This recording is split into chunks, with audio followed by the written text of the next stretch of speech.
It looked apocalyptic. Crew describes Afghan departure. It looked like a zombie apocalypse for the US military pilots and aircrew about to make their final takeoffs out of Afghanistan. The sky was lit up with fireworks and sporadic gunfire, and the airfield littered with battered shells of airplanes and destroyed equipment. Stray dogs raced around the tarmac. And Taliban fighters, visible in the darkness through the green-tinged view of night vision goggles, walked the airfield waving an eerie goodbye. Lined up on the runway at the Kabul airport Monday night were the 5 last C-17s to leave the country after a chaotic and deadly airlift evacuation that marked the end of America's involvement in the Afghanistan war. In the final hours, there were no more rocket defense systems to protect them on the runway, and no one in the airport control center to direct them out. It just looked apocalyptic, said Air Force Lieutenant Colonel Braden Coleman, who was in charge of monitoring the outside of his aircraft for artillery fire and other threats.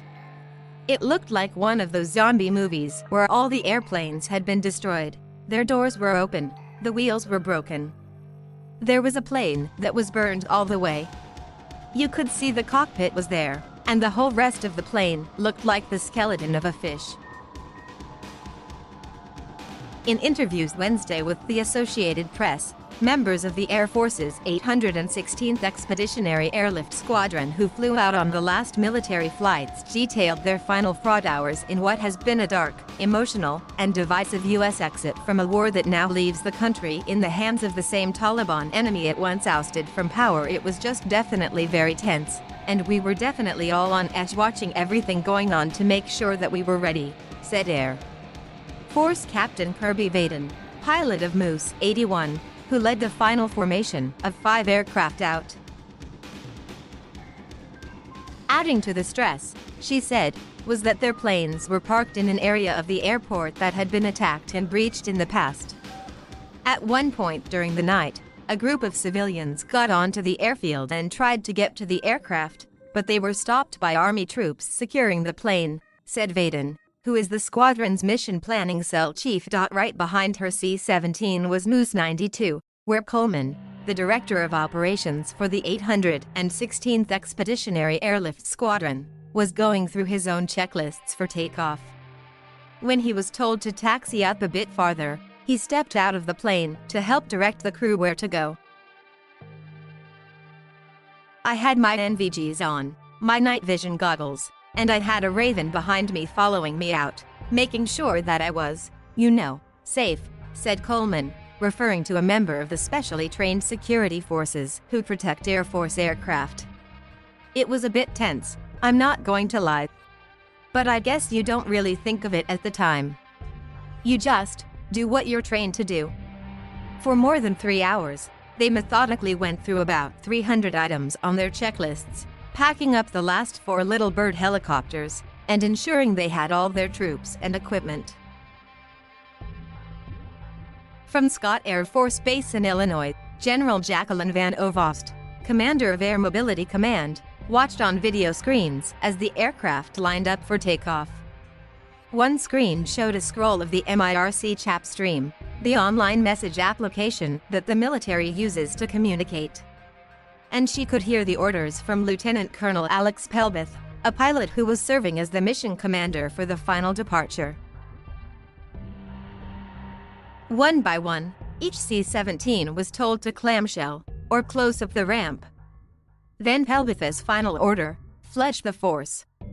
With that, Vaden began to move her C-17 down the runway. It was definitely different. I've never been on an airfield where I didn't really have permission to take off, said Vaden, noting the absence of air traffic control in the tower. As they lifted off in rapid succession, cheers broke out from the troops on board, most of them Special Operations Forces and soldiers from the 82nd Airborne Division. It was a visible relief, said Vaden. You could tell that they had been working really hard. Many of them hadn't showered in a couple of weeks. They were all incredibly tired.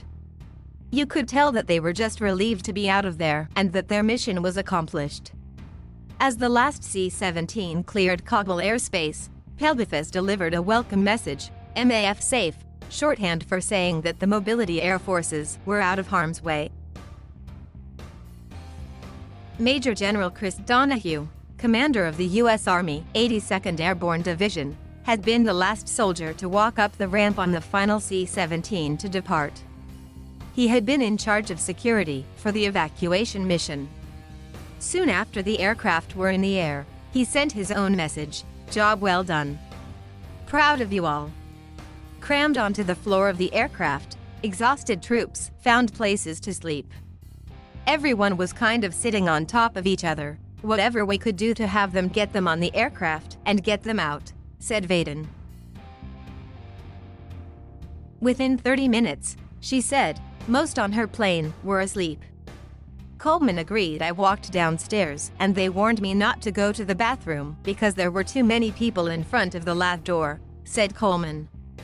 There was one guy who had a box of water bottles that he was using for a pillow. I don't know how that could have been comfortable.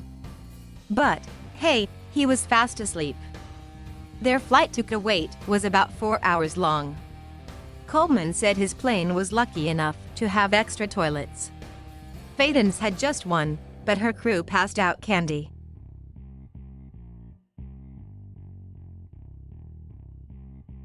Thank you for watching. Please subscribe.